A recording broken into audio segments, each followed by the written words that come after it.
নমস্কার, কেমন আছেন? আমি অপর্ণা। আমি আছি আপনাদের সাথে অরণ্য শহরে অপর্ণার একটি নতুন ব্লগ নিয়ে। অরণ্য শহরে অপর্ণা রোজকার মতো আজও একটি নতুন রেসিপি নিয়ে আপনাদের সামনে হাজির হয়ে গেছে। আজ বানাবো পটলের একটা নতুন রেসিপি। চলুন দেখে নিই। এই দই পটলটি বানানোর জন্য আমরা কিছু উপকরণ নিয়ে নেব। তার মধ্যে থাকবে পটল, চালমগজ, পেঁয়াজ, টমেটো, রসুন, আদা, চেরা লঙ্কা, টক দই আর কিছু গরম মশলা, জিরে ফোড়নে দেওয়ার জন্য, আর কিছু গুঁড়ো মশলা নিয়ে নেব, হলুদ, লঙ্কা, জিরে, ধনে, গরম মশলা। এবার একটা প্যান বসিয়ে দিলাম গ্যাসে। এবার তেলটি গরম হলে পটল দিয়ে ভালো করে নুন হলুদ দিয়ে আস্তে আস্তে ঢাকা দিয়ে আঁচ কমিয়ে বাড়িয়ে ভেজে নেব। পটলগুলো যেন ঠিক মতো সেদ্ধ হয়, না হলে ঠিক রান্নাটা আসবে না। এবার পটলগুলো মনে হচ্ছে ভাজা হয়ে গেছে। এবার ওগুলোকে একটা পাত্রে তুলে নেব। আর পটলটা তুলে নেওয়ার পর ওই তেলে টমেটো কুচি, রসুন কুচি, পেঁয়াজ কুচি, চারমগজ, কাজু সমস্ত উপকরণ হালকা করে ভেজে নেব। আস্তে আস্তে আঁচ মোটেই বাড়ানো চলবে না। প্রত্যেকটা উপকরণ যেন হালকাভাবে সেদ্ধ হয়ে আধ ভাজা মতো হয়। দেখুন কেমন সুন্দর লাল লাল হয়ে গেছে। এবার ওটাকে একটা মিক্সিং জারে ট্রান্সফার করে দেবো। ওটা ঠান্ডা হোক, তারপর ওটাকে ব্লেন্ড করে নেব। এবার ওই প্যানে আরও কিছুটা তেল দিয়ে দিলাম। তেলে এবার গোটা গরম মশলা যোগ করলাম। ওই গোটা গরম মশলা থেকে যখন একটু অ্যারোমা বেরোতে শুরু করবে, ঠিক তখন সমস্ত গুঁড়ো মশলাগুলো যোগ করব এবং সাথে সাথে বাটা মশলাগুলো দিয়ে দেব।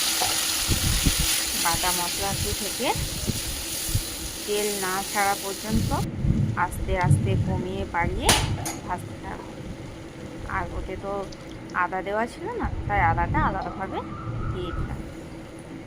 আর একটু ওই মশলা ধোয়া জলটাও দিয়ে দিলাম। এবার আঁচ কমিয়ে বাড়িয়ে অনেকক্ষণ ধরে এটাকে যতক্ষণ না রং ছাড়ছে, তেল ছাড়ছে, ততক্ষণ নেড়ে নেব। কিছুক্ষণ নাড়াচাড়ার পর দেখবেন এদিকে বেশ তেল ছেড়ে আসছে আর একটা সুগন্ধও বেরোচ্ছে। দেখুন, এবার ওই মশলাটা ভাজা হয়ে গেলে ওর মধ্যে যে ভেজে রেখেছিলাম পটলগুলো, ওই পটলগুলো যোগ করব। আর হ্যাঁ, দইটা দিতে ভুলে গেছিলাম। দইটা যেন দিতে ভুলবেন না। দইটা ভালো করে ফেটিয়ে তারপর দিতে হবে। দইটা থেকেও বেশ দেওয়ার পর কি সুন্দর রং ছেড়ে গেছে। নুন আর চিনিও যোগ করে দেবো।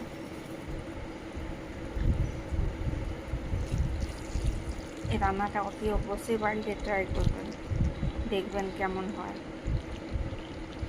এবার ওর মধ্যে পটলগুলো দিয়ে দিই আর বেশ কিছুটা ওর সাথে জল দেবো আর দুটো লঙ্কা দিয়ে দেবো।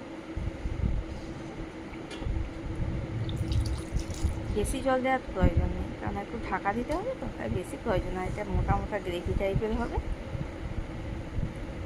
এবার ওটাকে আস্তে ধিমে আঁচে রান্না করে নেব। দেখছেন খুব সুন্দর কিছুক্ষণ সেদ্ধ হওয়ার পর মশলা থেকে তেল ছাড়ছে আর পটলগুলো বেশ সুসিদ্ধ হয়ে গেছে। এবার ওটাকে রেডি। এবার পরিবেশনের জন্য আমরা নিয়ে যেতে পারি। আর হ্যাঁ, নুন চিনিটা নিজেদের স্বাদ মতো দেখে নেবেন।